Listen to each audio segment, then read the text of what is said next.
बंदी छोड़ सतगुरु रामपाल जी परमेश्वर जी की जय हो।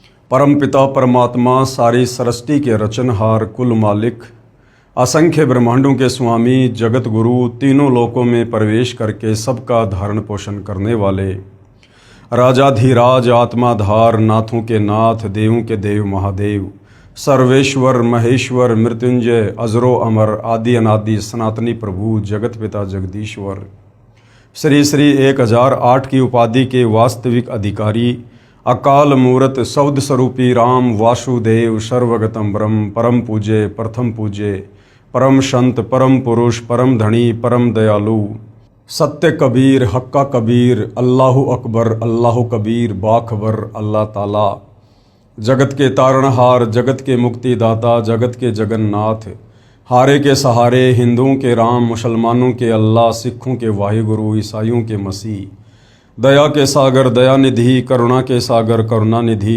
स्वयंभू परिभू संकट मोचन कष्ट हरण मंगल करण दुख भंजन अविगत कबीर निर्विकार निर्विषम परमात्मा अलय अलेख सतगुरु आदि अनादि सतगुरु असली मर्यादा पुरुषोत्तम असली राम असली कृष्ण असली घनश्याम असली मुरारी राजाओं के राजा महाराजाओं के महाराजा शहंशाहों के शहंशाह सम्राटों के सम्राट भगवानों के भगवान अल्लाहों के अल्लाह प्रभुओं के प्रभु मसीहाओं के मसीह सच्चे वाहिगुरु बाबाओं के बाबा पीरों के पीर सेठों के सेठ जगत सेठ सावड़सा सेठ सर्वगुण संपन्न अनंत कोटि कलाओं के स्वामी अनंत कोटि ब्रह्मांडों के नायक योगियों में महायोगी ध्यानियों में महाध्यानी सिद्धों में परम सिद्ध ज्ञानियों में तत्व ज्ञानी ब्रह्म ज्ञानी महाज्ञानी परम ज्ञानी सर्वश्रेष्ठ ज्ञानी विज्ञानी युवा कबीर समर्थ कबीर असमवात अमित ओजा सच्चे रहनुमा करीम अल्लाह सुभान अल्लाह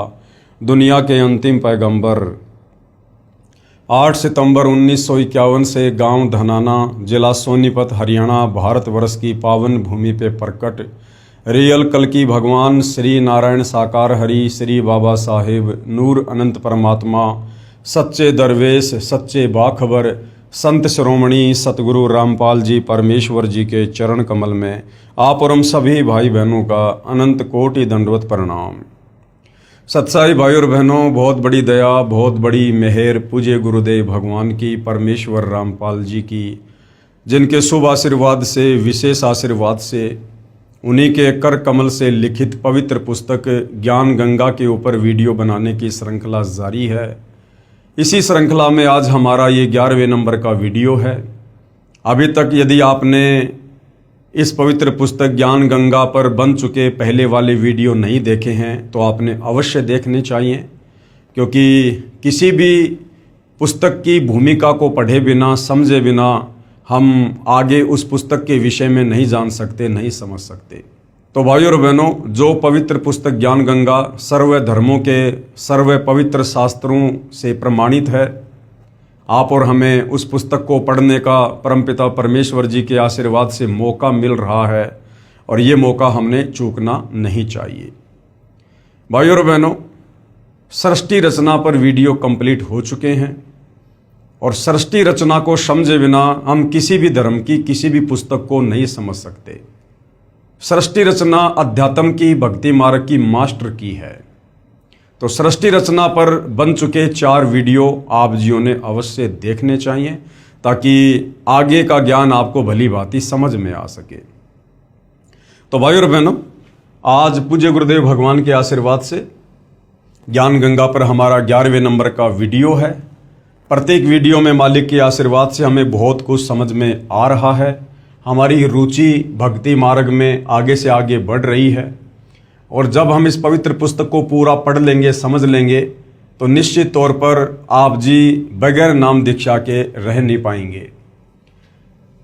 तो पवित्र पुस्तक ज्ञान गंगा पेज नंबर 76।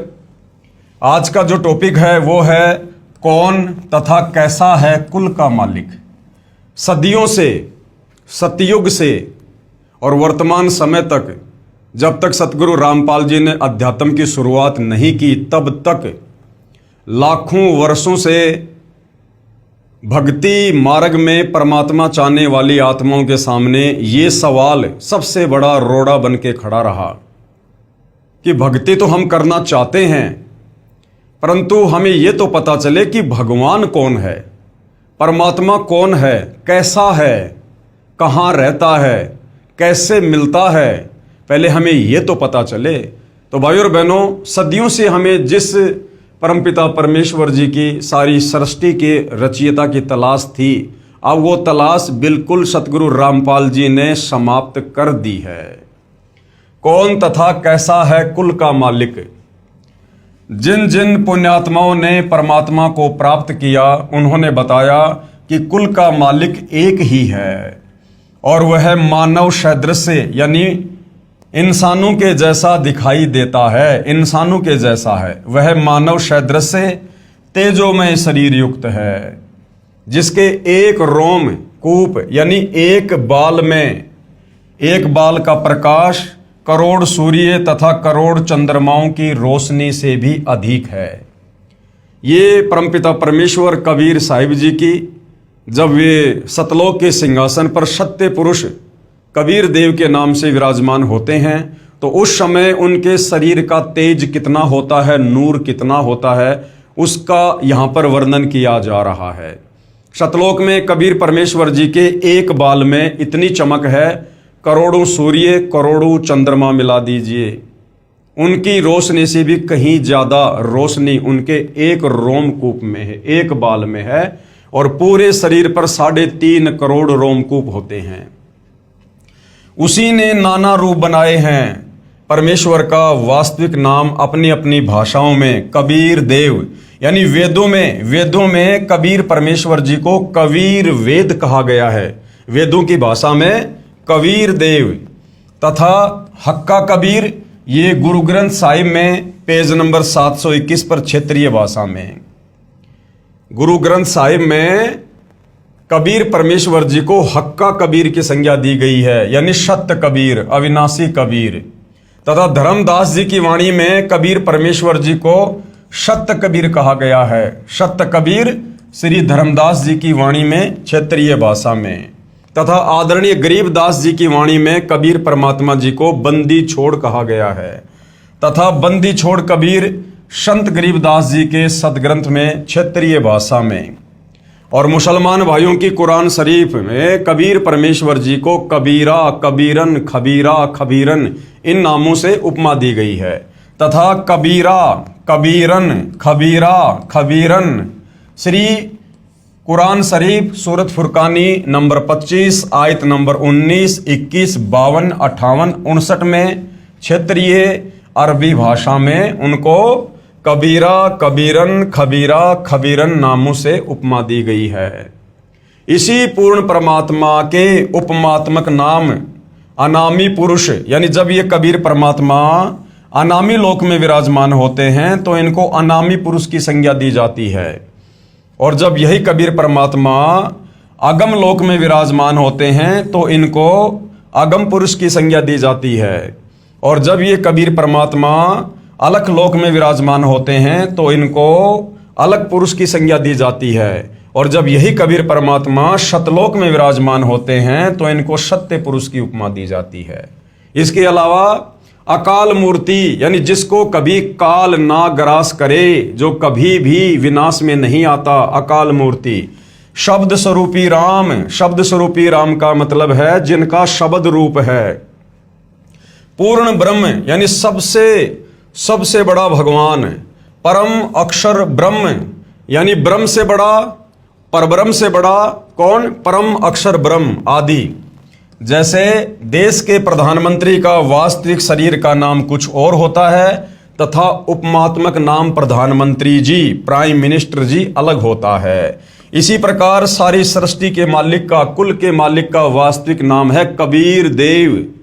बाकी उनकी उपमात्मक पदवियों के अलग अलग नाम हैं जो आप जियों को दिखाए गए हैं। जैसे भारत देश का प्रधानमंत्री जी अपने पास गृह विभाग रख लेता है, जब वह उस विभाग के दस्तावेजों पर हस्ताक्षर करता है तो वहां गृह मंत्री की भूमिका करता है। तथा अपना पद भी गृह मंत्री लिखता है, हस्ताक्षर वही होते हैं। इसी प्रकार ईश्वरीय सत्ता को समझना है। जिन संतों व ऋषियों को परमात्मा प्राप्ति नहीं हुई, उन्होंने अपना अंतिम अनुभव बताया है कि प्रभु का केवल प्रकाश देखा जा सकता है। प्रभु दिखाई नहीं देता क्योंकि उसका कोई आकार नहीं है तथा शरीर में धुन सुनना आदि प्रभु भक्ति की उपलब्धि है। यानी भाइयों और बहनों, जिन आत्माओं को तत्वदर्शी संत की शरण प्राप्त नहीं हुई, जिनको तत्व ज्ञान सुनने को नहीं मिला, जिनको सृष्टि रचना के विषय में बताने वाला कोई पूर्ण संत महात्मा नहीं मिला, उन आत्माओं ने प्रयास तो बहुत किया परमात्मा की प्राप्ति का, लेकिन वो प्राप्त नहीं कर पाए और काल तक की साधना करते रहे। ओम नाम के जाप को कबीर परमेश्वर जी का नाम जाप मानकर, पूर्ण परमात्मा का नाम जाप मानकर जपते रहे, तप करते रहे। और इस काल में, क्योंकि सृष्टि रचना इसीलिए बतानी अति आवश्यक थी शुरुआत में, ताकि हम आगे का ज्ञान समझ सकें। क्योंकि ये काल जिसको प्रतिदिन 1 लाख मानव शरीरधारी आत्माओं के, जीवों के सूक्ष्म शरीर से निकली वासना खाने का श्राप कबीर परमेश्वर जी की तरफ से लगा हुआ है, जिस कारण से इसकी मजबूरी हो गई किसी को भी दर्शन ना देने की। और इसने अपनी पत्नी दुर्गा और तीनों पुत्रों ब्रह्मा विष्णु महेश के माध्यम से अपनी पूरी व्यवस्था भोजन की कर रखी है।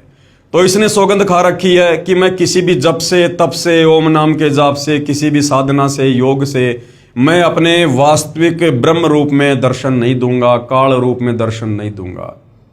जिस कारण से बेचारे ऋषियों ने, मुनियों ने, महात्माओं ने वेदों को पढ़ा और चारों वेदों में इस काल ब्रह्म का ही जाप है। तो उन ऋषि मुनियों ने, महात्माओं ने वेदों से ओम नाम निकालकर पूर्ण परमात्मा का जानकर तप किया और जाप किया। लेकिन भाइयों और बहनों, ये ओम नाम तो इस काल का है, इस ब्रह्म का है, जो ओम नाम के जाप से या अन्य किसी भी विधि से अपने दर्शन भगत को नहीं देता है। और अंत में उन सभी ऋषि मुनियों ने समाज में ये घोषित कर दिया कि भाई परमात्मा निराकार है, उसका केवल प्रकाश देखा जा सकता है। जिस कारण से आज तक कोई ये नहीं जान पाया कि वो एक परमात्मा कौन है, कैसा है, कहाँ रहता है, कैसे मिलता है। आओ विचार करें, जैसे कोई अंधा अन्य अंधों में अपने आप को आंखों वाला सिद्ध किए बैठा हो और कहता है कि रात्रि में चंद्रमा की रोशनी बहुत सुहावनी, मन भावनी होती है, मैं देखता हूं। अन्य अंधे शिष्यों ने पूछा कि गुरुजी चंद्रमा कैसा होता है? चतुर अंधे ने उत्तर दिया कि चंद्रमा तो निराकार है, वो दिखाई थोड़े दे सकता है। कोई कहे सूर्य निराकार है, वह दिखाई नहीं देता, यानी सूर्य स्वयं प्रकाशित है, इसलिए उसका केवल प्रकाश दिखाई देता है। गुरु जी के बताए अनुसार शिष्य 2.5 घंटे सुबह तथा 2.5 घंटे शाम आकाश में देखते हैं, परंतु कुछ दिखाई नहीं देता है। यहाँ पर भाइयों और बहनों, ये राधा स्वामी पंथ के साधकों के लिए बताया जा रहा है, क्योंकि राधा स्वामी पंथ के गुरुओं को नहीं पता कि परमात्मा कैसा है, कैसे मिलता है, उसका आकार कैसा है, उन्हें कुछ नहीं पता। और अपने शिष्यों को कहते हैं कि सुबह शाम 2.5 घंटे आंख कान बंद करके साधना करो, तुम्हें परमात्मा के दर्शन होंगे। तो यहां पर उनके विषय में बताया जा रहा है। गुरु जी के बताए अनुसार शिष्य 2.5 घंटे सुबह तथा 2.5 घंटे शाम आकाश में देखते हैं, परंतु कुछ दिखाई नहीं देता। स्वयं ही विचार विमर्श करते हैं कि गुरु जी तो सही कह रहे हैं, हमारी साधना पूरी 2.5 घंटे सुबह शाम नहीं हो पाती, इसलिए हमें सूर्य तथा चंद्रमा का प्रकाश दिखाई नहीं दे रहा, अर्थात हमें परमात्मा के दर्शन नहीं हो रहे। चतुर गुरु जी की व्याख्या पर आधारित होकर उस चतुर अंधे की ज्ञानहीन व्याख्या के प्रचारक करोड़ों अंधे ज्ञानहीन हो चुके हों, फिर उन्हें आंखों वाला यानी कोई तत्वदर्शी संत बताए कि सूर्य आकार में है भाई और उसी से प्रकाश निकल रहा है, इसी प्रकार चंद्रमा से प्रकाश निकल रहा है। नेत्रहीनों, चंद्रमा के बिना रात्रि में प्रकाश कैसे हो सकता है?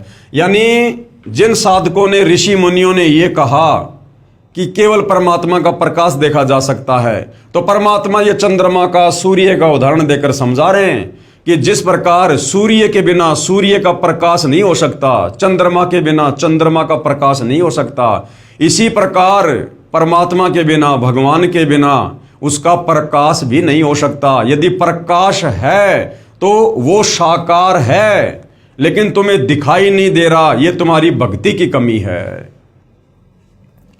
कोई कहे कि ट्यूबलाइट देखी है, फिर कोई पूछे कि ट्यूब कैसी होती है जिसकी आपने रोशनी देखी है, उत्तर मिले कि ट्यूब तो निराकार है। निराकार होने के कारण दिखाई नहीं देती, केवल प्रकाश देखा जा सकता है। विचार करें, ट्यूब बिना प्रकाश कैसा। यदि कोई कहे कि हीरा स्वयं प्रकाशित होता है, फिर यह भी कहे कि हीरे का केवल प्रकाश देखा जा सकता है, क्योंकि हीरा तो निराकार है, वह दिखाई थोड़े देता है, तो वह व्यक्ति हीरे से परिचित नहीं है, फोकट का जोरी बना बैठा है। जो परमात्मा को निराकार कहते हैं, जो साधक, जो गुरुजन परमात्मा को निराकार कहते हैं कि परमात्मा दिखाई नहीं देता, परमात्मा का कोई आकार नहीं है, और साथ में ये भी कहते हैं तथा केवल प्रकाश देखना तथा धुन सुनना ही प्रभु प्राप्ति मानते हैं, वे पूर्ण रूप से प्रभु तथा भक्ति से अपरिचित हैं। जब उनसे प्रार्थना की कि कुछ नहीं देखा है तुमने, अपने अनुयायियों को भ्रमित करके दोषी हो रहे हो, न तो आपके गुरुदेव के तत्व ज्ञान रूपी नेत्र हैं और न ही आपको, इसलिए दुनिया को भ्रमित मत करो। इस बात पर सर्व ज्ञान रूपी नेत्रों के अंधों ने लठ उठा लिए कि हम तो झूठे, तू एक सच्चा। आज वही स्थिति सतगुरु रामपाल जी महाराज के साथ हो रही है। जब सतगुरु रामपाल जी सृष्टि रचना के माध्यम से तत्व ज्ञान के द्वारा धर्म शास्त्रों को दिखा दिखाकर लोगों को समझाते हैं, तो उन नादान धर्मगुरुओं के अज्ञान का रंग ज्यादा चढ़ा होने के कारण सतगुरु रामपाल जी के साथ वाद विवाद करते हैं कि हमारे गुरुजी तो सैकड़ों वर्षों से पंथ चला रहे हैं, हमारे पंथ में तो करोड़ों की संख्या में भगत हैं, और तुम तो अभी अभी भक्ति मार्ग में आए हो, तुम्हें क्या पता परमात्मा के बारे में, तुम क्या जानते हो भक्ति के बारे में। तो भाइयों और बहनों, इस विधि से तो आप कभी जिंदगी में परमात्मा के दर्शन नहीं कर पाओगे। अब इस विवाद का निर्णय कैसे हो कि किस संत के विचार सही हैं, किसके गलत हैं।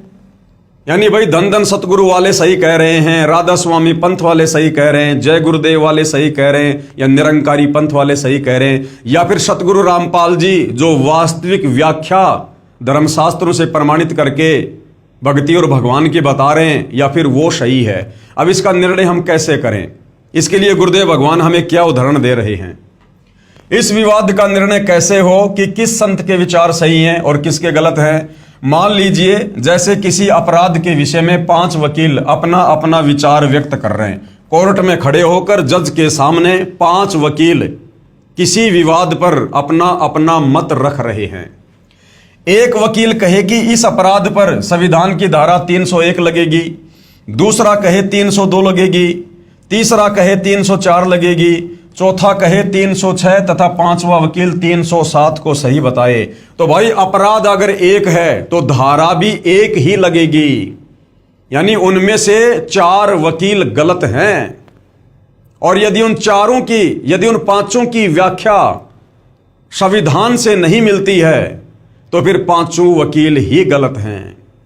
तो अगर मुकदमा एक है और वकील है 5 और अपना अपना मत दे रहे हैं, तो 5 सही नहीं हो सकते हैं अगर उनके मत अलग अलग हैं। तो ये 5 ठीक नहीं हो सकते, केवल एक ही ठीक हो सकता है।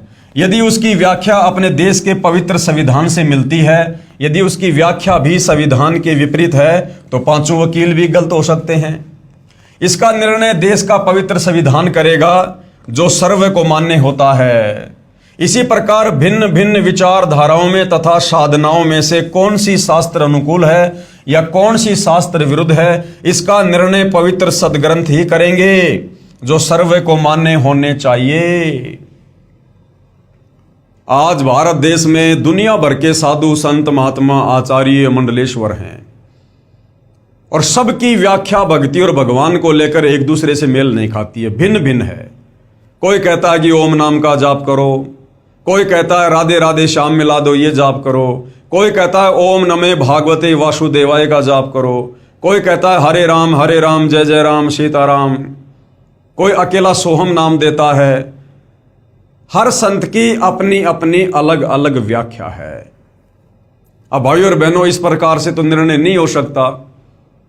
अब हम कैसे निर्णय करें, परमात्मा चाहने वाली आत्मा इस निर्णय पर कैसे पहुंचे कि कौन संत सही है और किसका भक्ति मार्ग सही है। उसके लिए भाई और बहनों हमने हमारे पवित्र धर्मशास्त्रों को आधार बनाना होगा। जिस प्रकार अपने अपने क्लाइंट को बचाने के लिए दोनों वकील भरकस प्रयास करते हैं और जज दोनों की बातें सुनता है, अंत में जज भारत के संविधान को सामने रखकर कि जो धारा इस पर लगाई गई है उस धारा में क्या सजा है, कितनी सजा है, जो मुकदमा इस पर साबित हो चुका है उसकी क्या सजा है, अंत में उसका निर्णय भारत का संविधान करेगा। इसी प्रकार भाई और बहनों, कौन संत सही है, किसकी भक्ति सही है, किसके मंत्र सही हैं, किसका भक्ति मार्ग सही है, इसका निर्णय हमारे पवित्र धर्मशास्त्र करेंगे, धर्म ग्रंथ करेंगे। और चारों वेद और गीता जी पूरे विश्व के एक नंबर के धर्म ग्रंथ है, अध्यात्म को लेकर, भक्ति को लेकर।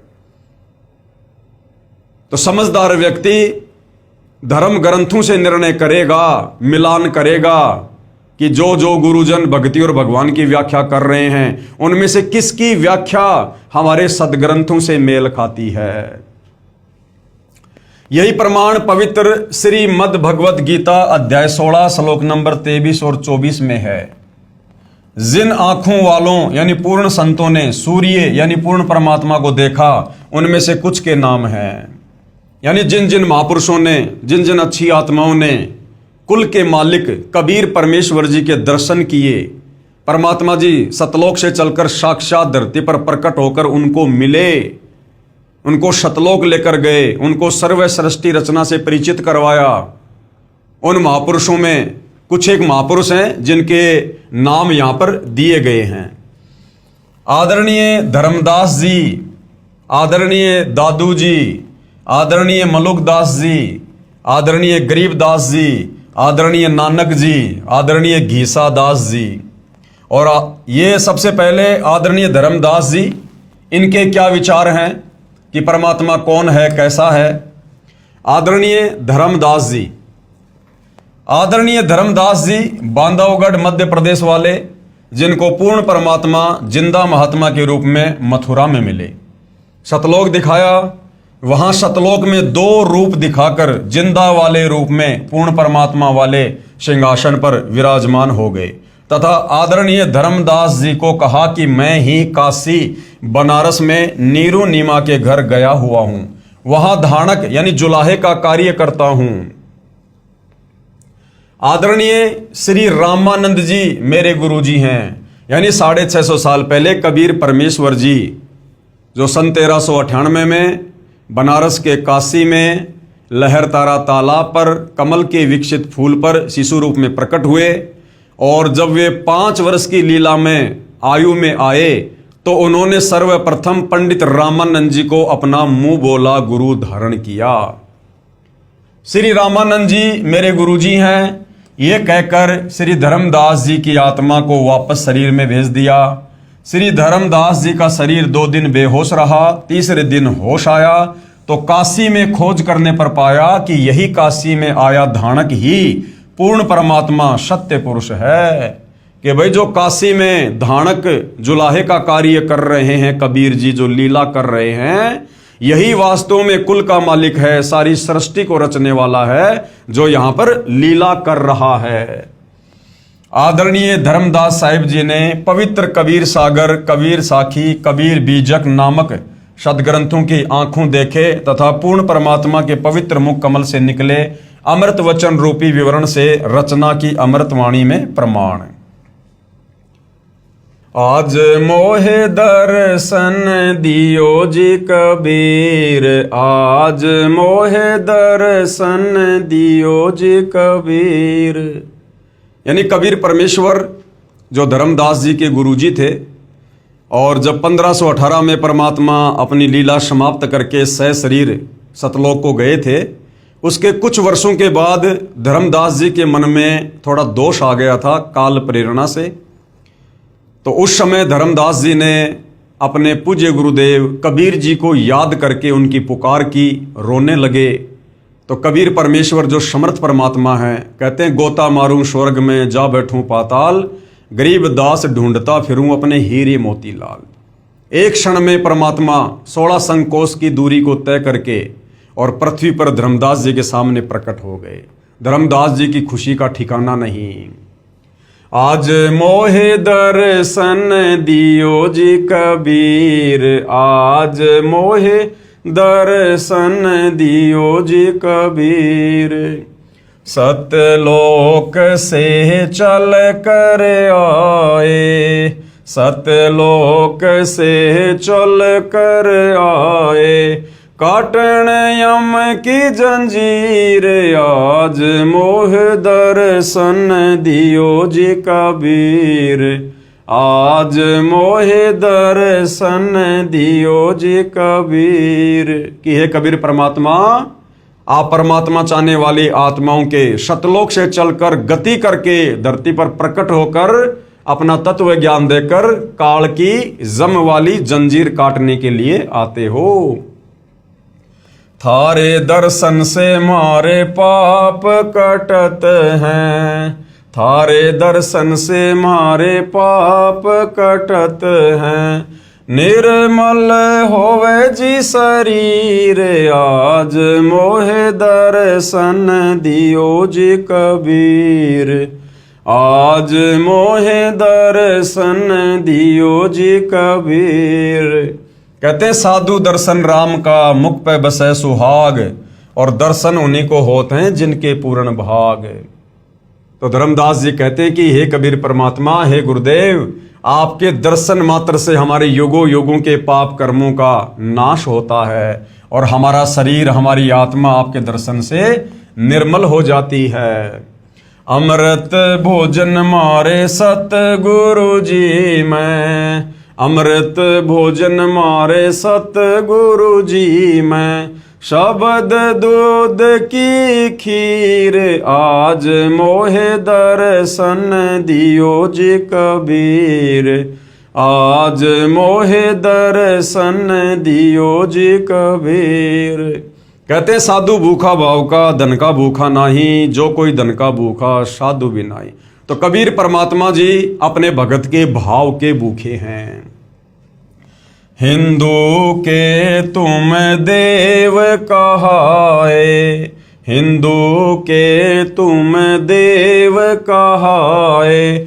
मुसलमान के पीर, आज मोहे दर्शन दियो जी कबीर, आज मोहे दर्शन दियो जी कबीर। 650 साल पहले जब कबीर परमेश्वर जी आए थे और 120 वर्ष तक लीला में उम्र में यहाँ पर रहे थे, अपने तत्व ज्ञान का प्रचार किया और 64 लाख उनके शिष्य हुए थे। तो उन 64 लाख शिष्यों में हिंदू और मुसलमान दोनों ही उनके सेवक थे। दोनों दीन का झगड़ा छिड़ गया, दोनों धर्मों का झगड़ा छिड़ गया। टोहे ना पाए शरीर, आज मोहे दर्शन दियो जी कबीर, आज मोहे दर्शन दियो जी कबीर। यानी जब 650 साल पहले सन 1518 में 120 साल तक लीला करके कबीर परमात्मा मगर से सशरीर सतलोक को जा रहे थे, उस समय काशी नरेश वीर सिंह बघेल और मगर के नवाब बिजली खान पठान, जो दोनों ही कबीर परमात्मा जी के भगत थे, कबीर परमेश्वर जी के शरीर को लेकर आपस में मरने मारने की सोच बैठे थे कि एक बार कबीर जी शरीर छोड़ दे, सतलोक चले जाएं। उसके बाद वीर सिंह ने सोचा कि इनके शरीर का अंतिम संस्कार हम मुसलमान रीति से करेंगे, और उधर वीर सिंह बघेल सोच रहा था कि हम इस शरीर का अंतिम संस्कार हिंदू रीति से करेंगे। लेकिन कबीर परमात्मा जी अंतर्यामी थे और उस समय भविष्य वक्ताओं ने भविष्यवाणियां कर रखी थी कि ऐसे ऐसे इस समय पर भयंकर हिंदू मुसलमान झगड़ा होगा और करोड़ों लोग कट कट के मरेंगे। अंतर्यामी समर्थ कबीर परमात्मा जी ने ऐसी लीला करी, ऐसा खेल खेला, हिंदू मुसलमान कहाँ आपस में लड़ने झगड़ने की सोच रहे थे और आपस में गले लग लग के सगे भाइयों की तरह रो रहे हैं कि हम नादान, गुरुदेव से इतना ज्ञान लेने के बाद और हमारी बुद्धि कहाँ जा रही थी, हम क्या कुछ अनर्थ करने का सोच रहे थे। तो कबीर परमेश्वर जी ने कहा था कि भाई मेरा शरीर तुमको नहीं मिलेगा, लेकिन उनको यकीन नहीं हो रहा था कि शरीर कहां जाएगा। तो कबीर परमेश्वर जी ने कहा कि मेरे शरीर की जगह तुम्हें जो भी वस्तु मिले भाई उसको आधा आधा बांट लेना, लड़ना झगड़ना मत। और कबीर परमेश्वर जब सतलोक गए, उसके बाद जब देखा वो चद्दर हटा के जहां पर वो लेटे हुए थे, तो शरीर के आकार में वहां पर फूल ही फूल थे, फूल ही फूल। और हिंदू मुसलमान दोनों ने आपस में आधे आधे बांट लिए। मुसलमानों ने वहां पर अपनी मजार वगैरह बना ली और हिंदुओं ने वहां पर मंदिर बना लिया। तो ये उस समय का ये वर्णन है कि दोनों धर्मों का झगड़ा छिड़ गया और टोए न पाया शरीर। वहां पर कबीर जी का शरीर नहीं मिला, सुगंधित फूल मिले जो दोनों ने आपस में बांट लिए थे। धर्मदास की अर्ज गोसाई, धर्मदास की अर्ज गोसाई, बेड़ा लंगइयो पर लेती रे आज, मोहे दर्शन दियो जी कबीर, आज मोहे दर्शन दियो जी कबीर। अंत में धर्मदास जी कह रहे हैं कि हे कबीर परमात्मा, हे मेरे मालिक, मुझ धर्मदास का बेड़ा पार लगा दियो, यानी काललोक से अपने दास को सतलोक में बैठा दियो। तो कहने का मतलब है वो कुल का मालिक कबीर परमात्मा है, वो सहशरीर है, मनुष्य दृश्य रूप में है। और आदरणीय धर्मदास जी को सतलोक से चलकर और मथुरा में मिले थे, उनको तत्व ज्ञान समझाया था, अपना शिष्य बनाया था। फिर धर्मदास जी को कबीर परमात्मा सतलोक लेकर गए, उनको सर्व व्यवस्था से, सृष्टि रचना से, सर्व ब्रह्मांडों से परिचित करवाया था। उसके बाद धर्मदास जी ने कबीर परमेश्वर की बहुत सारी महिमा की। उसके बाद भाइयों और बहनों, आदरणीय दादू जी अमृतवाणी में प्रमाण, कबीर परमेश्वर के साक्षी, जिस प्रकार आदरणीय धर्मदास जी को कबीर परमात्मा जिंदा बाबा के रूप में मथुरा में मिले थे सतलोक से चलकर, उसी प्रकार आदरणीय दादू जी को भी कबीर परमात्मा सतलोक से चलकर गति करके धरती पर प्रकट होकर जिंदा बाबा के रूप में मिले थे। और उसके बाद आदरणीय दादू जी की आत्मा को धर्मदास जी की तरह सतलोक लेकर गए, सर्व व्यवस्था से, सर्व ब्रह्मांडों से सतलोक से परिचित करवाया। और फिर दादू जी ने किस प्रकार अटूट महिमा अपने गुरुदेव कबीर परमेश्वर जी की अपनी वाणियों के माध्यम से की। आदरणीय दादू जी जब 7 वर्ष के बालक थे तब पूर्ण परमात्मा यानी कबीर परमेश्वर जिंदा महात्मा के रूप में मिले तथा सतलोक ले गए। 3 दिन तक दादू जी बेहोश रहे। होश में आने के पश्चात परमेश्वर की महिमा की, आंखों देखी बहुत सी अमृतवाणी उच्चारण की। जिन मोकू निज नाम दिया सोए सतगुरु हमारे, दादू दूसरा कोई नहीं कबीर सिरजनहार। दादू जी कह रहे हैं जिस महापुरुष ने मुझे नाम दीक्षा दी, कहते हैं वही मेरा सतगुरु है। और दादू जी कह रहे हैं कि और कोई नहीं, वो खुद कबीर परमात्मा ही हैं जिन्होंने सारी सृष्टि को रचा है। जिन मोकू निज नाम दिया सोए सतगुरु हमारे, दादू दूसरा कोई नहीं कबीर सिरजनहार। दादू नाम कबीर की जय कोई लेवे ओट, उनको कबूला गए नहीं काल बजर की चोट। दादू जी कबीर परमेश्वर जी की महिमा से परिचित होने के बाद अपनी अमृतवाणी में कह रहे हैं कि यदि कोई कबीर परमेश्वर जी का नाम ले लेता है, उनकी शरण में आ जाता है, जब वे तत्वदर्शी संत के रूप में आते हैं, जय कोई लेवे ओट, ओट यानी उनसे नाम दीक्षा लेकर जब कोई उनकी शरण में आ जाता है, कहते हैं उसके बाद उनको कबूल लागे नहीं काल बजर की चोट। इस काल का षड्यंत्र, इस काल का जाल, इस काल की चोट उस भगत के ऊपर फिर नहीं लगती है, इस काल की पार नहीं बसाती है। दादू नाम कबीर का सुनकर कापे काल, नाम भरोसे जो नर चले होवे नबा का बाल। दादू जी कह रहे हैं जब कोई एक बार तत्वदर्शी संत रूप में आए हुए कबीर परमेश्वर जी का नाम ले लेता है तो कहते हैं फिर वो काल भी कांपता है उस भगत से, क्योंकि उसके पास कबीर जी का नाम होता है। जैसे वर्तमान में सतगुरु रामपाल जी की शरण में आने के बाद यदि कोई मर्यादा में रहकर भक्ति करता है तो काल उस भगत के निकट नहीं आ सकता। नाम भरोसे जो नर चले, जो भगत मर्यादा में रहकर नाम का सुमरण करता है, कहते हैं फिर उसका होए न बाका बाल, काल उसका फिर कुछ नहीं बिगाड़ सकता। जो जो शरण कबीर के तर गए अनंत अपार, दादू गुण के ता कहे कहत न आवे पार। दादू जी कह रहे हैं मैं उस कबीर परमेश्वर की क्या महिमा करूं, उनकी शरण में आने के बाद तो अनंत आत्माएं काल के जाल से निकलकर सतलोक चली गई। कबीर करता आप है दूजा ना कोई, दादू पूर्ण जगत को भक्ति दृढ़ावे सोए। दादू जी कह रहे कि कबीर परमात्मा के अलावा कोई करता यानी कोई भगवान नहीं है, कोई करतार नहीं है। और पूरे संसार को, पूरे जगत को यदि कोई सतभक्ति देता है तो कबीर परमात्मा ही देता है। ठेका पूरा होवे जब सब कोई तजे शरीर, दादू काल गंजे नहीं जपे जो नाम कबीर। क्या कह रहे हैं दादू जी कि ठेका पूरा होवे जब, यानी जब ये शरीर छूटने का समय आ जाता है तो कहते हैं हर किसी को ये चोला छोड़ना पड़ता है, लेकिन जिसके पास में कबीर परमात्मा जी का नाम होता है, जो तत्वदर्शी संत की शरण में होता है, कहते हैं फिर उसको काल हाथ नहीं लगाता। दादू काल गंजे नहीं जपे जो नाम कबीर। आदमी की आयु घटे तब यम घेरे आए, सुमरण किया कबीर का दादू लिया बचाए। कहते जब इंसान की सांसें पूरी हो जाती हैं, शरीर छूटने का समय आ जाता है और यम के दूत उसे चारों ओर से घेर लेते हैं, लेकिन यदि किसी के पास में कबीर परमेश्वर जी का नाम है, मंत्र है, तो कहते हैं फिर उसके एक सुमरण से वो काल के दूत दूर दूर जाकर गिरते हैं, दूर दूर जाकर उस भगत के निकट भी नहीं आ सकते।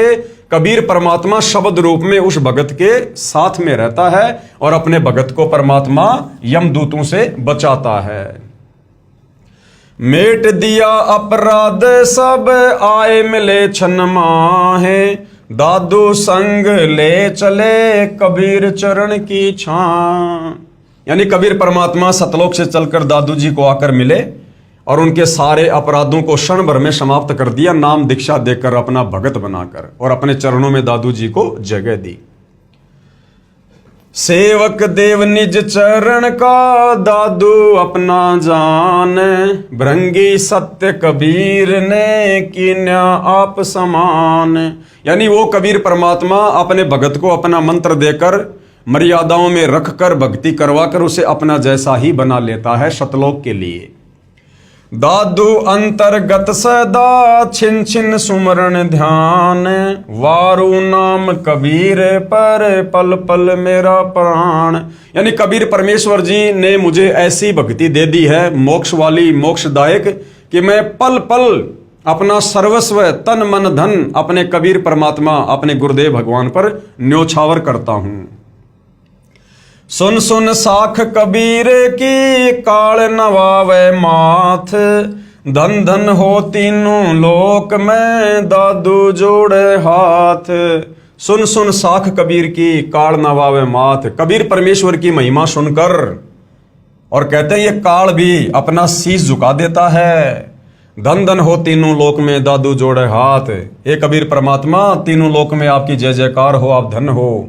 दादू इस प्रकार से हाथ जोड़कर अपने गुरुदेव कबीर परमात्मा जी की महिमा कर रहे हैं। केहरी नाम कबीर का विषम काल गजराज, दादू भजन पर तापते भागे सुनत आवाज।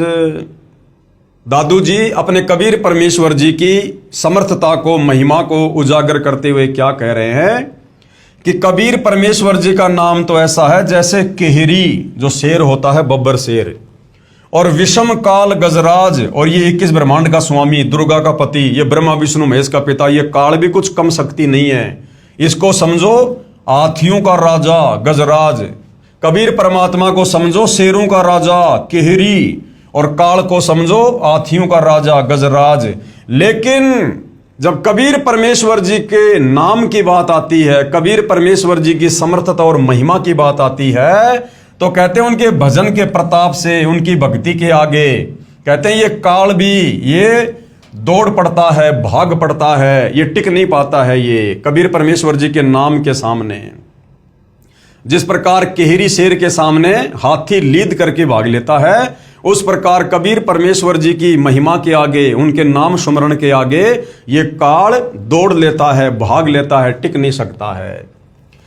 पल एक नाम कबीर का दादू मन चितलाए, हस्ती के असवार को स्वान काल नहीं खाए। आगे और क्या महिमा की है दादू जी ने कबीर परमेश्वर जी की, कुल के मालिक की, कि पल एक नाम कबीर का, यदि मर्यादा में रहकर एक पल भी कबीर परमेश्वर जी का नाम जाप कर लिया जाए, तो कहते हैं जैसे हस्ती के असवार को, हाथी पर बैठे व्यक्ति को जिस प्रकार से काल कोई हानि नहीं कर सकता, उसी प्रकार कबीर परमेश्वर जी के उपासक साधक को ये काल किसी प्रकार से कोई चोट नहीं पहुंचा सकता है। जिस प्रकार हाथी पर बैठे व्यक्ति को कुत्ता किसी भी प्रकार से नुकसान नहीं पहुंचा सकता है, उसी प्रकार कबीर परमेश्वर के भगत को जब वे तत्वदर्शी संत के रूप में धरती पर आते हैं, जैसे वर्तमान में सतगुरु रामपाल जी के नाम से आए हुए हैं, कहते हैं उनके उपासक को, सच्चे उपासक को, मर्यादित भगत को ये काल किसी भी प्रकार से चोट या हानि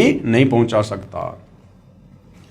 सुमरत नाम कबीर का कटे काल की पीर, दादू दिन दिन ऊंचे परमानंद सुख सीर। सुमरत नाम कबीर का कटे काल की पीर, यानी इस काल का बंधन कट जाता है, लक 84 योनि से भगत छूट जाता है, जन्म मरण की पीड़ा से दूर हो जाता है। जो कबीर परमेश्वर जी का नाम जब वे तत्वदर्शी संत के रूप में आते हैं, उनसे लेकर जो मर्यादा में रहकर सुमरण करता है, और कहते हैं दिन दिन हर दिन वो भक्ति मार्ग में आगे ही बढ़ता चला जाता है। दादू नाम कबीर की जो कोई लेवे ओट, तिनको कबूला गए नहीं काल बजर की चोट। और संत सब कूप हैं के तेजरी तानीर, दादू अगम अपार है दरिया सत्य कबीर। यानी अध्यात्म में, भक्ति मार्ग में कबीर परमेश्वर जी का क्या रोल है। दादू जी कह रहे हैं कि जिस प्रकार एक तो कुआं है और एक बहुत बड़ी कोई दरिया है, तो कुएं में तो सीमित पानी होता है, हमारी थोड़ी बहुत आवश्यकता वो कुएं का पानी पूरी कर सकता है। पीने का पानी है, पशुओं के पीने का पानी है, थोड़ा बहुत और कोई काम में आ जाएगा। लेकिन यदि हमने बहुत बड़े क्षेत्र में कोई फसल करनी हो, पानी की बहुत ज़्यादा आवश्यकता हो, तो कहते हैं वो कुआं फिर वहाँ पर फैल हो जाएगा। तो ये जितने भी साधु संत महात्मा, देवी देवता, ये जितने भी ब्रह्मा विष्णु महेश, ब्रह्म परब्रह्म, इनकी क्षमता तो कुएं के जैसी है, अध्यात्म में कुएं के जैसी, जो केवल काम चलाऊ सरकार है। और वो कबीर परमेश्वर तो दरिया है, सागर है, सागर असीमित।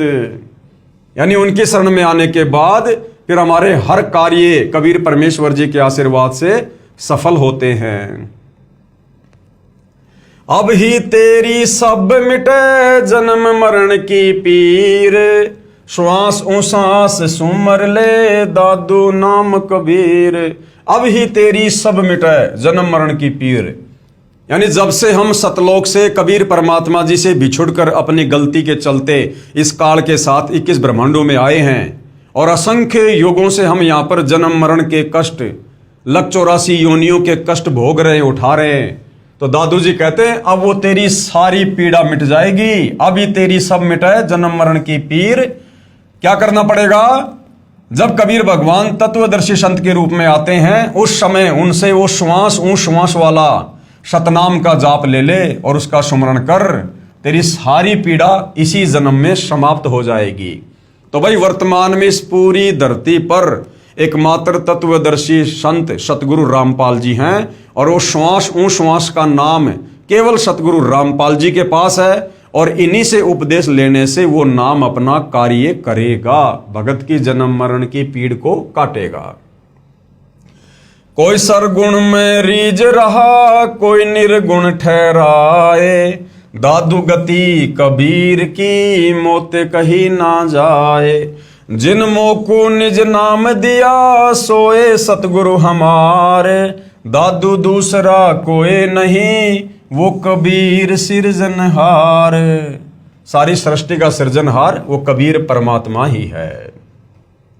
उसके बाद भाइयों और बहनों, आदरणीय मलुकदास जी, इनको भी आदरणीय धर्मदास जी और आदरणीय दादू जी की तरह कबीर परमात्मा जी सतलोक से चलकर धरती पर प्रकट होकर मिले थे। इनको अपना तत्व ज्ञान दिया, अपना शिष्य बनाया, इनको भी सतलोक दिखाया।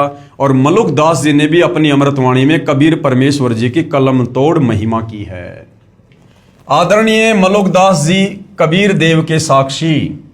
42 वर्ष की उम्र में श्री मलुकदास साहिब जी को पूर्ण परमात्मा मिले तथा 2 दिन तक श्री मलुकदास जी अचेत रहे, यानी उनको सतलोक लेकर गए थे परमात्मा, नीचे उनका शरीर अचेत था। फिर निमन वाणी उच्चारण की। जपो रे मन साहेब नाम कबीर, जपो रे मन साहेब नाम कबीर। क्या कह रहे हैं मलुकदास जी कि हे भाई, हे मेरे मन, अगर काल के 21 ब्रह्मांडों से मुक्ति चाहिए, जन्म मरण से छुटकारा चाहिए, गधा कुत्ता शुअर बनकर उन महाकष्टों से छुटकारा चाहिए, तो कहते हैं कबीर परमेश्वर जी का नाम जाप कर ले। जब वे तत्वदर्शी संत के रूप में आते हैं, उनसे दीक्षा लेकर अपनी आत्मा का कल्याण करवा ले। जपो रे मन सतगुरु नाम कबीर, जपो रे मन साहेब नाम कबीर। एक समय गुरु बंसी बजाई कालंदरी के तीर, एक समय गुरु बंसी बजाई कालंदरी के तीर। सुर नर मुनि जन थक गए, रुक गया दरिया नीर। जपो रे मन साहेब नाम कबीर, जपो रे मन परमेश्वर नाम कबीर। अपने गुरुदेव की, कबीर परमात्मा की महिमा बताते हुए आदरणीय मलुकदास जी क्या कह रहे हैं? क्योंकि भाइयों और बहनों, ये मलुकदास जी पहले श्री कृष्ण जी यानी श्री विष्णु जी के उपासक थे, जब तक ये कबीर परमात्मा जी की शरण में नहीं आए थे। तो मलुकदास जी ने श्री कृष्ण जी की महिमा करते हुए और कबीर जी से कहा कि हे गुरुदेव, हे परमात्मा, श्री कृष्ण जी के विषय में हम सुना करते हैं कि वो ऐसे ही बांसुरी बजाया करते थे कि आसपास के पशु पक्षी भी उनकी बांसुरी की मधुर आवाज सुनने के लिए आ जाया करते थे। तो कबीर परमात्मा तो हर प्रकार से अपने भक्तों की शंका का समाधान करते हैं, निवारण करते हैं। तो कबीर परमात्मा जो मलुकदास जी के गुरुजी थे, उन्होंने कहा कि चल भाई, आज हम भी जमुना जी के किनारे और आपको बांसुरी बजा के दिखाते हैं। तो कबीर परमेश्वर जी ने ऐसे हाथ किया और ऊपर से बांसुरी उनके हाथ में आ गई। और कबीर परमेश्वर जी ने जब वो बांसुरी बजाई तो क्या व्याख्या की है फिर आगे? एक समय गुरु बंसी बजाई कालंदरी के तीर। कालंदरी यानी यमुना के तीर यानी किनारे बैठकर। एक समय गुरु बंसी बजाई जमुना जी के तीर, एक समय गुरु बंसी बजाई यमुना जी के तीर। सुर नर मुनि जन थकत भये वो रुक गया दरिया नीर। जपो रे मन सतगुरु नाम कबीर, जपो रे मन साहेब नाम कबीर। तो मलुकदास जी ने क्या देखा? जब कबीर परमेश्वर जी ने बांसुरी बजाई तो ऐसी मनमोहिनी आवाज धुन, कहते हैं वो पशु पक्षी तो छोड़ो, सूर्य यानी देवता, ऊपर के लोगों से देवता भी आकर बैठ गए वहां पर, इतने मंत्र मुग्ध हो गए। नर मुनिजन, ये 9 नाथ 84 सिद्ध, ये भी पृथ्वी पर आ गए उतर के उस मनमोहिनी आवाज को सुनकर। और तो और जमुना जी का पानी भी रुक गया दरिया नीर। जमुना जी का पानी भी, जैसे पानी की वो बर्फ जम जाती है, इस प्रकार से यमुना जी का पानी भी ठहर गया, रुक गया। पशु पक्षियों की तो बात छोड़ो, आसपास के पेड़ पौधे भी हरे भरे हो गए, हरे भरे। जब कबीर परमेश्वर जी ने बांसुरी बजाई, तब मलुकदास जी की शंका दूर हुई कि हाँ भाई, श्री कृष्ण जी वाली बांसुरी तो इस समर्थ कबीर परमात्मा जी की बांसुरी वाली धुन के सामने कुछ भी नहीं है। काशी तज गुरु मगहर आए दोनों दीन के पीर। काशी तज गुरु मगहर आए दोनों दीन के पीर। कोई गाड़े कोई अग्न जरावे, ढूंढा ना पाया शरीर। जपोरे मन सतगुरु नाम कबीर। जपोरे मन साहेब नाम कबीर। यानी वही महिमा कर रहे हैं जो धर्मदास जी ने की कि काशी तज गुरु मगहर आए। 120 साल की उम्र में सन 1518 में जब परमेश्वर जी सतलोक जा रहे थे, तो काशी से पैदल यात्रा करके और मगहर को आए। दोनों दीन के पीर, हिंदू मुसलमान दोनों के भगवान, दोनों के पीर। और कोई गाड़े कोई अग्नि जरावे, यानी मगहर का नवाब वीर सिंह बघेल वो सोच रहा था कि कबीर जी जब शरीर छोड़ देंगे तो फिर इनके शरीर का अंतिम संस्कार हम मुस्लिम रीति रिवाज से करेंगे, हम इनको नीचे दबाएंगे। और कोई अग्नि जरावे, और वीर सिंह बघेल जो काशी का नवाब था वो सोच रहा था कि कबीर जी के शरीर छोड़ने के बाद हम इनके शरीर का अंतिम संस्कार हिंदू रीति रिवाज से करेंगे। तो कहते हैं परमात्मा ने ऐसा खेल खेला, ढूंढा ना पाया शरीर, उनका शरीर ही नहीं मिला। शरीर के आकार में सुगंधित फूल मिले जो दोनों ने आपस में बांट लिया। चार दाग से सतगुरु न्यारा, अजरो अमर शरीर। चार दाग से सतगुरु न्यारा, अजरो अमर शरीर। दास मलूक सलूक कहते हैं, खोजो कसम कबीर। जपोरे मन साहेब नाम कबीर। जपोरे मन परमेश्वर नाम कबीर। मलुकदास जी ने क्या महिमा गाई अपने गुरुदेव की कि चार दाग से सतगुरु न्यारा। वो कबीर परमात्मा चार दाग में नहीं आता। जिस प्रकार से संसार के प्राणी चार प्रकार से दाग को प्राप्त होते हैं हम अंतिम संस्कार के बाद, कोई जमीन में गाड़ता है, कोई अग्नि में जराता है, कोई पानी में बहा देता है, कोई ऊंचे स्थान पर डाल देता है, तो कहते हैं वो कबीर परमात्मा इस प्रकार से मृत्यु को प्राप्त नहीं होता। उनका तो अजरो अमर शरीर है, वो तो सह शरीर आते सह शरीर जाते हैं। और दास मलूक सलूक कहते हैं, यानी मलुकदास जी कह रहे हैं मैं अपने होशो हवास में कह रहा हूं, खोजो खशम कबीर। उस कबीर परमेश्वर की खोज कर लो। जब वे तत्वदर्शी संत के रूप में आते हैं उनसे उपदेश ले लो और अपनी आत्मा का कल्याण करवा लो, काललोक से बाहर निकल लो। इसी प्रकार भाइयों और बहनों, वो कुल का मालिक कौन है, कैसा है, कहां रहता है, कैसे मिलता है, क्या उसकी महिमा है। आदरणीय गरीबदास जी ने भी कबीर परमेश्वर जी के दीदार के बाद उपरोक्त महापुरुषों की तरह उनकी महिमा की है। आदरणीय गरीबदास जी छुडानी जिला झज्जर हरियाणा वाले अपनी अमृतवाणी में ये प्रमाण देते हैं, प्रभु कबीर यानी कबीर देव के साक्षी। आदरणीय गरीबदास जी का आविर्भाव सन 1717 में हुआ तथा साहिब कबीर जी के दर्शन 10 वर्ष की उम्र में सन 1727 में नला नामक खेत में हुए तथा शतलोकवास सन 1778 में हुआ। आदरणीय गरीबदास जी को भी परमात्मा कबीर साहिब जी सह शरीर जिंदा रूप में मिले, यानी सतलोक से चलकर आए, सह शरीर मिले। आदरणीय गरीबदास जी अपने नला नामक खेतों में अन्य साथी ग्वालों के साथ गाय चरा रहे थे, जो खेत कबलाना गांव की सीमा से सटा है। ग्वालों ने जिंदा महात्मा के रूप में प्रकट कबीर परमेश्वर से आग्रह किया कि आप खाना नहीं खाते हो तो दूध ग्रहण करो, क्योंकि परमात्मा ने कहा था कि मैं अपने सतलोक यानी अपने गांव सतलोक से खाना खाकर आया हूं। तो परमेश्वर कबीर जी ने कहा कि मैं कुंवारी गाय का दूध पीता हूं। जो वेदों में परमेश्वर की महिमा लिखी है कि जब वो परमात्मा प्रत्येक युग में शिशु रूप में कमल के फूल पर प्रकट होता है तो उनके परवरिश की लीला कुंवारी गायों के दूध से होती है।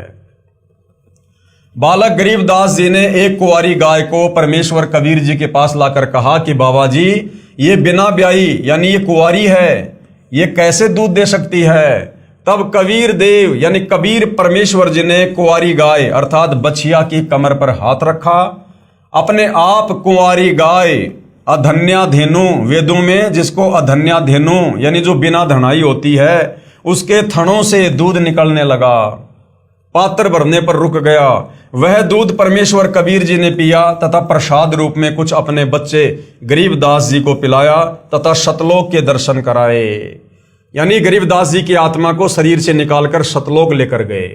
सतलोक में अपने दो रूप दिखाकर फिर जिंदा वाले रूप में कुल मालिक रूप में सिंहासन पर विराजमान हो गए तथा कहा कि मैं ही 120 वर्ष तक काशी में धानक जुलाहा रूप में रहकर आया हूं। मैं पहले भी हजरत मोहम्मद जी को भी मिला था। पवित्र कुरान शरीफ में जो कबीरा, कबीरन, खबीरा, खबीरन, अल्लाह अकबर आदि शब्द हैं वे मेरा ही बोध कराते हैं, यानी वो मेरा ही नाम है। तथा मैं ही श्री नानक जी को बेई नदी पर जिंदा महात्मा के रूप में मिला था। मुसलमानों में जिंदा महात्मा होते हैं, वे काला चोगा यानी ओवरकोट जैसा घुटनों से नीचे तक तथा सिर पर चोटे वाला काला टोपा पहनते हैं।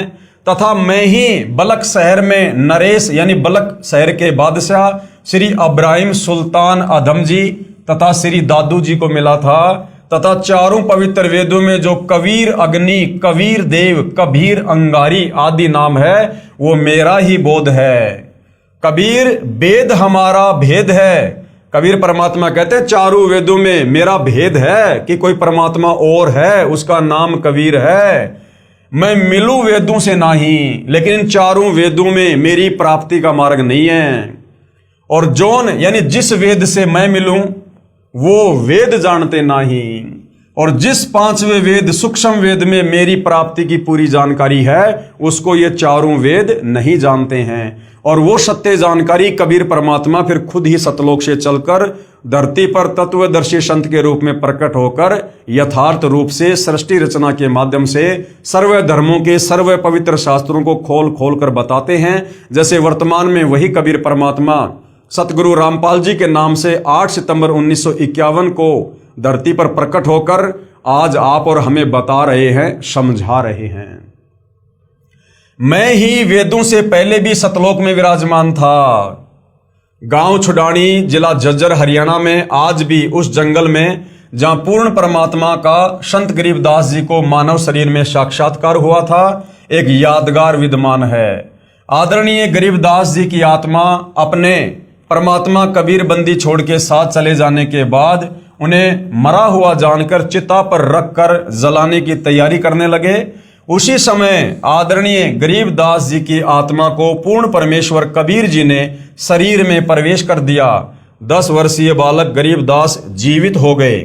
उसके बाद उस पूर्ण परमात्मा का आंखों देखा विवरण अपनी अमृतवाणी में सदग्रंथ नाम से ग्रंथ की रचना की। उसी अमृतवाणी में प्रमाण कि कुल का मालिक कौन है, सबका परमेश्वर कौन है, सारी सृष्टि को रचने वाला कौन है। गरीब अजब नगर में ले गया हमको सतगुरु आण, जिल के बिंब अगाध गति सूते चादर ताण। आदरणीय गरीबदास जी कबीर परमेश्वर का साक्षात्कार होने के बाद उन्होंने क्या महिमा की है कि दुनिया वालों परमात्मा कौन है, भगवान कौन है। अजब नगर में ले गया यानी मेरे शरीर से मेरी आत्मा को निकालकर वो कबीर परमात्मा अजब नगर यानी सतलोक में ले गया। हमको सतगुरु आण यानी सतलोक से चलकर सतगुरु आए और मेरी आत्मा को शरीर से निकालकर वापस सतलोक ले गए। और जिलके बिंब अगाध गति यानी मैं सतलोक की क्या महिमा कहूं, वहां तो झिलमिल झिलमिल है, वहां का तो नजारा ही अलग है। हम सूते चादर ताण और सर्व ज्ञान से परिचित होकर, सर्व ब्रह्मांडों से परिचित होकर और सूते चादर तान कर सोना यानी निश्चिंत हो जाना। कि भाई जो भक्ति हमें कबीर जी ने दे दी है, जिस भक्ति से हमारा मोक्ष होगा, कल्याण होगा, काल के लोक से छुटकारा होगा। और भाई हमने तो अपनी आंखों से सतलोक देख लिया और इस काल के सर्व ब्रह्मांडों को देख लिया, नरक को, स्वर्ग को, सब देख लिया। अब भाई हम निश्चिंत हो गए कि कबीर परमेश्वर की भक्ति से निश्चय हमें सतलोक मिलेगा। और अब हम अपनी भक्ति में लो लगाए हुए हैं। अनंत कोटि ब्रह्मांड का एक रति नहीं भार, सतगुरु पुरुष कबीर है कुल के सिरजनहार। आगे कबीर परमेश्वर जी की महिमा करते हुए आदरणीय गरीबदास जी क्या कह रहे हैं कि अनंत कोटि ब्रह्मांड है, अनंत करोड़ ब्रह्मांड है कबीर परमेश्वर जी के अंतर्गत, जिन्होंने सारी सृष्टि को रचा है। लेकिन एक रति नहीं भार, इन ब्रह्मांडों का कबीर परमात्मा जी के लिए रत्ती भर भी वजन नहीं है। रत्ती भर भी उनकी वचन शक्ति से सब हवा में घूम रहे हैं, चल रहे हैं। सतगुरु पुरुष कबीर है, जो मुझे सतगुरु रूप में आकर मिले वही पुरुष यानी वही भगवान है, उसका नाम कबीर है। कुल के सर्जनहार, कुल यानी सारी सृष्टि के सर्जनहार यही कबीर परमात्मा है। गबी ख्याल विशाल सतगुरु अचल दिगंबर थीर है, भक्ति हेत आने काया धर आए, अविगत सत कबीर है। कि वो कबीर परमात्मा जिनकी क्या महिमा कहूं, जो सतलोक में हैं, विराजमान हैं, वहां रहते हैं, अजरो अमर शरीर है। कहते हैं वो आप और हमें भक्ति देने के लिए अपनी तेज पुंज वाली देह को हल्का करके और यहां पर हमें भक्ति प्रदान करने के लिए आते हैं। भक्ति हेत काया धर आए, अविगत सत्य कबीर। हरदम खोज हनोज हाजिर, त्रिवेणी के तीर है, दास गरीब तबीब सतगुरु बंदी छोड़ कबीर हैं। यानी आत्मा का एकमात्र वैद्य, आत्मा का एकमात्र डॉक्टर ये बंदी छोड़ कबीर परमात्मा जी हैं, जो काल के बंधनों से छुड़वाएंगे, जन्म मरण के रोग से छुड़वाएंगे। हम सुल्तानी नानक तारे दादू को उपदेश दिया, जात जुलाहा भेद न पाया, काशी माहे कबीर हुआ।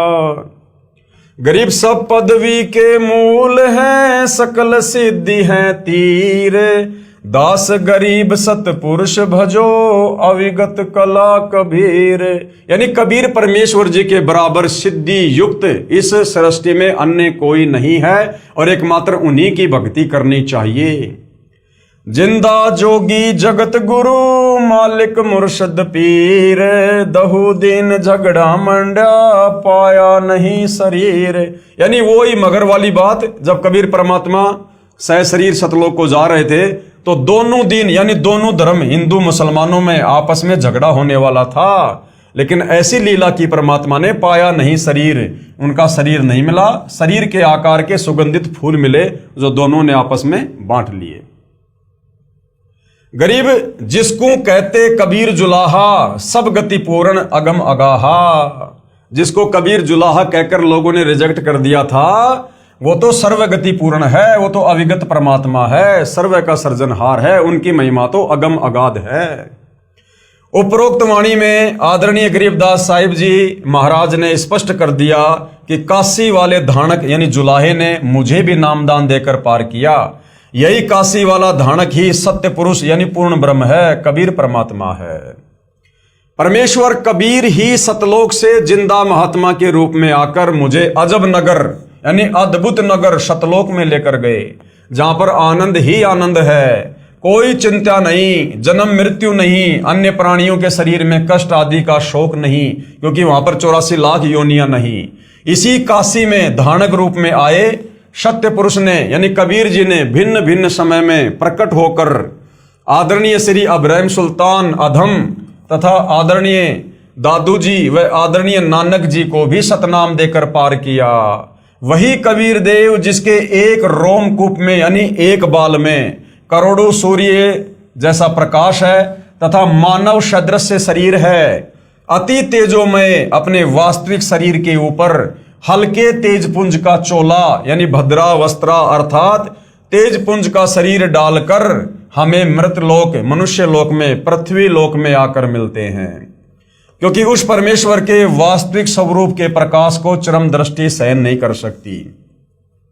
उस परमेश्वर के वास्तविक तेज को, नूर को, जिनके एक बाल में करोड़ों सूर्य जितना प्रकाश है, हमारी ये चरम दृष्टि, ये आंखें सहन नहीं कर सकती।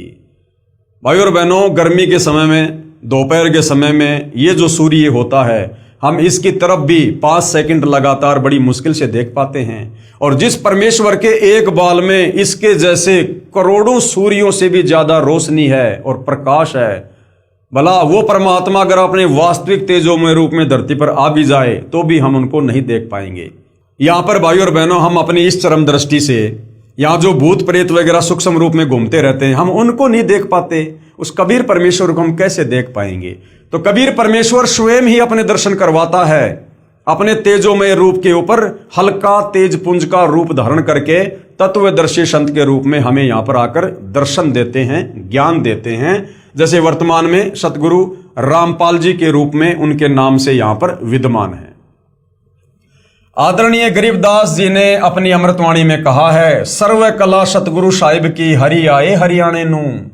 भावार्थ है कि पूर्ण परमात्मा कबीर हरि यानी कबीर देव जिस क्षेत्र में आए उसका नाम हरियाणा अर्थात परमात्मा के आने वाला पवित्र स्थल, जिसके कारण आसपास के क्षेत्र को हरियाणा यानी हरियाणा कहने लगे। सन 1966 को पंजाब राज्य के विभाजन होने पर इस क्षेत्र का नाम हरियाणा पड़ा। लगभग 236 वर्ष पूर्व कही वाणी 1966 में सिद्ध हुई कि समय आने पर यह क्षेत्र हरियाणा प्रांत नाम से विख्यात होगा, जो आज प्रत्यक्ष प्रमाण है। यानी गरीबदास जी ने आज से 236 साल पहले अपनी अमृतवाणी में कहा था कि उत्तर दक्षिण पूर्व पश्चिम क्यों फिरदा दाने दाने नू, और सर्व कला सतगुरु साहिब की हरि आए हरियाणे नू, कि मुझे कबीर परमात्मा हरियाणा में आके मिले, गांव छुडानी में आके मिले। उस समय तक तो हरियाणा प्रांत नाम भी नहीं था, लेकिन अमृतवाणी भाई और बहनों महापुरुष की थी, इसलिए समय आने पर सिद्ध होनी थी। सन 1966 में पंजाब से अलग होकर हरियाणा प्रांत अलग बना, और वो वाणी 236 साल बाद फिर सत्य साबित हुई, जो आज प्रत्यक्ष प्रमाण है। इसलिए गुरु ग्रंथ साहिब पेज नंबर 721 पर अपनी अमृतवाणी महिला 1 में श्री नानक जी ने कहा है कि हक्का कबीर करीम तू बे परवरदिगार, नानक बोगोयद जनु तूरा तेरे चाकरा पखाक। हक्का कबीर सिख धर्म के प्रवर्तक आदरणीय नानक जी ने भी अपनी अमृतवाणी में कबीर परमेश्वर के होने का प्रमाण दिया है कि वो हक्का कबीर, वो सत्य कबीर, वो अविनाशी कबीर ही दयालु है, बेऐब परवरदिगार, वो निर्विकार परमात्मा है। इसी का प्रमाण गुरु ग्रंथ साहिब के राग सीरी महिला 1 पेज नंबर 24 पर शब्द नंबर 29 में है। एक सुवान दुई सुवानी नाल, बलके बोके सदा बियाल, कोड़ छुरा मुठा मुर्दहार, धानक रूप रहा करतार। यानी वो कबीर परमात्मा काशी में धानक रूप में आए, जुलाहे की भूमिका की। मैं पति की पंदी न करनी की कार, ऊ बिगड़े रूप रहे बिकराल, तेरा एक नाम तारे संसार में एहो आस एहो आधार। मुख निंदा आख्या दिन रात, पर घर जो ही नीच मनाती, काम क्रोध तन वशय चंडाल, धानक रूप रहा करतार, धानक रूप रहा करतार। फाई सुरत मलुकी वेश, उठ अगवाड़ा ठग्गी देश, खरा सियाणा बहुता बार, धानक रूप रहा करतार, धानक रूप रहा करतार। यानी वो सारी सृष्टि का करतार भगवान वो काशी में धानक रूप में आया। मैं कित्ता न जाता हराम खोर, ऊंकियां मुंह देसा दुष्ट चोर, नानक नीच कहे विचार, और धानक रूप का रहा करतार, धानक रूप रहा करतार। यानी कबीर परमात्मा ही कुल का मालिक है, सारी सृष्टि का सर्जनहार है, जो 650 साल पहले 120 साल जुलाहे की भूमिका करके, धानक की भूमिका करके और सह शरीर सतलोक चले गए। ये तमाम महापुरुष जो आज विश्व विख्यात हैं, ये सब उस परमेश्वर के होने का, सह शरीर होने का, समर्थ होने का अपनी अमृतवाणियों में ये प्रमाण दे रहे हैं। तो आज आप और हमें भी किसी प्रकार का कोई संशय नहीं होना चाहिए कि सारी सृष्टि का सृजनहार, कुल का मालिक कबीर भगवान है। वो शतलोक में रहता है, मानव सदृश्य है, और उसी की भक्ति जब वे तत्वदर्शी संत के रूप में आते हैं तो उन्हीं की शरण प्राप्त करके हम काल के जाल से, जन्म मरण के चक्कर से, लख 84 योनियों की पीड़ा से, तपतशिला के कष्ट से बाहर निकलकर शतलोक जा सकते हैं। गुरु ग्रंथ साहिब राग असवारी महिला 1 के कुछ अंश। साहिब मेरा एक को है, यानी परमात्मा भाई केवल एक ही है, एक को है भाई एक को है। आपे रूप करे बहुबाती, वो खुद ही अपने बहुत सारे भिन्न भिन्न रूप बनाकर आत्माओं को ज्ञान समझाता है। नानक बपूड़ा एवं कहे, जो तिन किया सो सचू थिया, अमृत नाम सतगुरु दिया। पूरे गुरु ते गति मति पाई, बूढ़त जगू देखिया तऊ डरी भागे। सतगुरु राखे से बड़ भागे, नानक गुरु की चरणों लागे। मैं गुरु पूछिया अपना साचा बिचारी राम। Page number 439 Guru Granth Sahib. उपरोक्त अमृतवाणी में श्री नानक जी स्वयं स्वीकार कर रहे हैं कि साहिब यानी प्रभु यानी भगवान एक ही है, तथा उनका यानी श्री नानक जी का कोई मनुष्य रूप में वक्त गुरु भी था, जिसके विषय में कहा है कि पूरे गुरु से तत्व ज्ञान प्राप्त हुआ, तथा मेरे गुरुजी ने मुझे अमृत नाम यानी अमर मंत्र अर्थात पूर्ण मोक्ष करने वाला उपदेश नाम मंत्र दिया। वही मेरा गुरु नाना रूप धारण कर लेता है, अर्थात वही सत्य पुरुष है, वही जिंदा रूप बना लेता है, वही धानक रूप में भी काशी नगर में विराजमान होकर आम व्यक्ति अर्थात भगत की भूमिका कर रहा है। क्योंकि नानक जी कबीर जी के समकालीन थे, इसलिए नानक जी कह रहे हैं कि वो कबीर परमात्मा भिन्न भिन्न रूप धारण करके, और 650 साल पहले यानी नानक जी के समय में नानक जी कह रहे हैं कि वो वर्तमान में काशी में, बनारस में एक भगत की भूमिका भी कर रहा है। शास्त्र विरुद्ध पूजा करके सारे जगत को जन्म मृत्यु व कर्म फल की आग में जलते देखकर जीवन व्यर्थ होने के डर से भागकर मैंने गुरुजी के चरणों में शरण ली। नानक जी स्वीकार कर रहे हैं कि जब मुझे ये तत्व ज्ञान हुआ कबीर जी के माध्यम से, जो कबीर जी मुझे बेई नदी पर मिले और नानक जी की आत्मा को शरीर से निकालकर सचखंड लेकर गए, फिर 3 दिन के बाद वापस छोड़ा। उसके बाद नानक जी बनारस गए, काशी में गए, जहां पर कबीर जी जुलाहे का काम कर रहे थे, खड्डी बुन रहे थे, और उससे पहले नानक जी सतलोक में उसी परमात्मा को देख कर आ गए थे। तो नानक जी ने जाते ही अपने आप को उनके चरणों में समर्पित कर दिया और उपदेश प्राप्त किया। तो नानक जी कह रहे हैं कि मैंने भी इस काल के भयंकर जाल को देखकर और काशी में जाकर मैंने गुरु जी के चरणों में शरण ली। बलिहारी गुरु आपने दिवहाड़ी सदवार, जिन मानस ते देवता किया करत न लागी वार। आपने आप साजियो आपने रचियो नाऊ, दुई कुदरती साजिए करी आसनु डिठो ताऊ चाऊ। दाता करता आप तू तुसी देवई करही पछाऊ। तू जानोई समझे दे ले सही जिंद कवाऊ, करी आसनु डिठो चाऊ। भावार्थ है कि पूर्ण परमात्मा जिंदा का रूप बनाकर बेई नदी पर आए, अर्थात जिंदा कहलाए, तथा स्वयं ही 2 दुनिया, ऊपर शतलोक आदि तथा नीचे ब्रह्म व परब्रह्म के लोक को रचकर ऊपर शतलोक में आकार में आसन पर बैठकर चाव के साथ अपने द्वारा रचित दुनिया को देख रहे हैं। तथा आप ही स्वयंभू अर्थात माता के गर्भ से जन्म नहीं लेते, स्वयं प्रकट होते हैं। कौन? कबीर परमात्मा। यही प्रमाण पवित्र यजुर्वेद अध्याय 40 मंत्र 8 में है कि कबीर मनीषी स्वयंभू परिभू व्यवधाता। भावार्थ है कि कबीर परमात्मा सर्वज्ञ है, सब कुछ जानता है। मनीषी का अर्थ सर्वज्ञ होता है तथा अपने आप प्रकट होता है, स्वयंभू है, परिभू है। वही परिभू यानी सनातन अर्थात सर्वप्रथम वाला प्रभु है। वह सर्व ब्रह्मांडों का व्यवधाता यानी भिन्न भिन्न अर्थात सर्व लोकों का रचनहार है। एहू जीव बहुते जन्म भरमिया, ता सतगुरु शब्द सुनाइया। क्या कह रहे हैं नानक जी?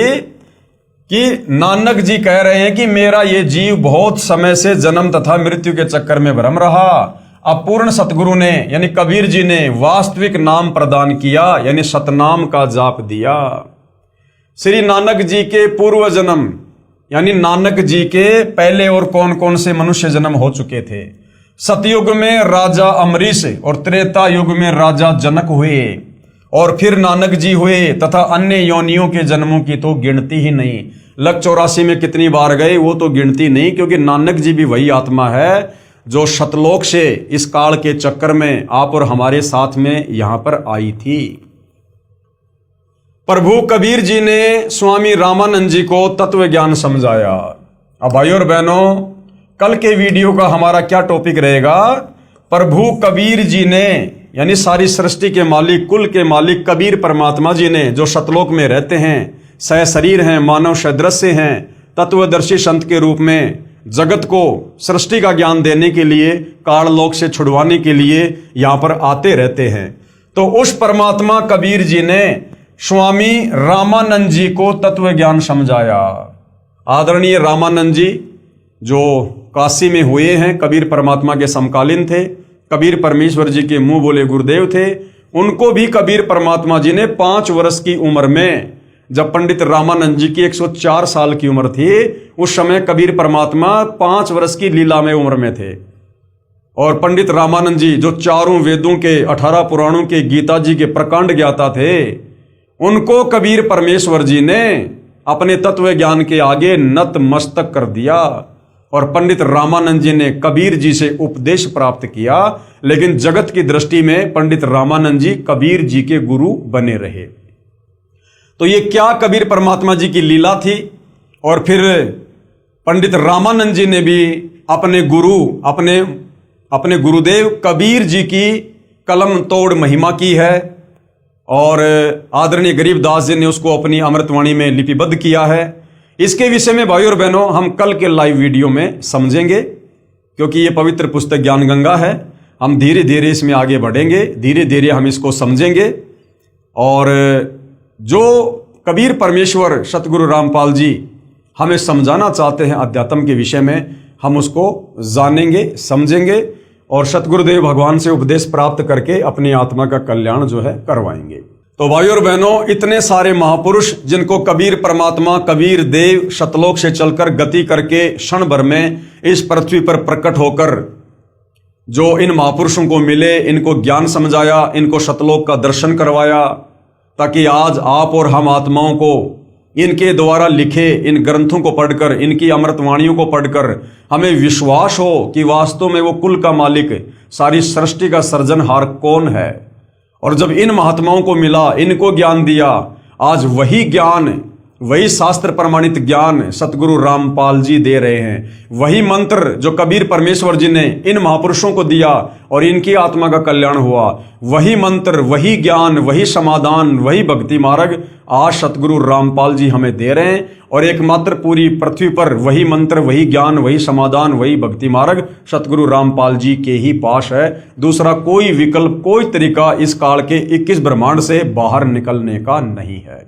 तो भाइयों और बहनों, यदि ये अमृत ज्ञान समझ में आ रहा है तो आप जी अविलंब सतगुरु रामपाल जी से उपदेश प्राप्त करें और अपनी आत्मा का कल्याण करवाएं।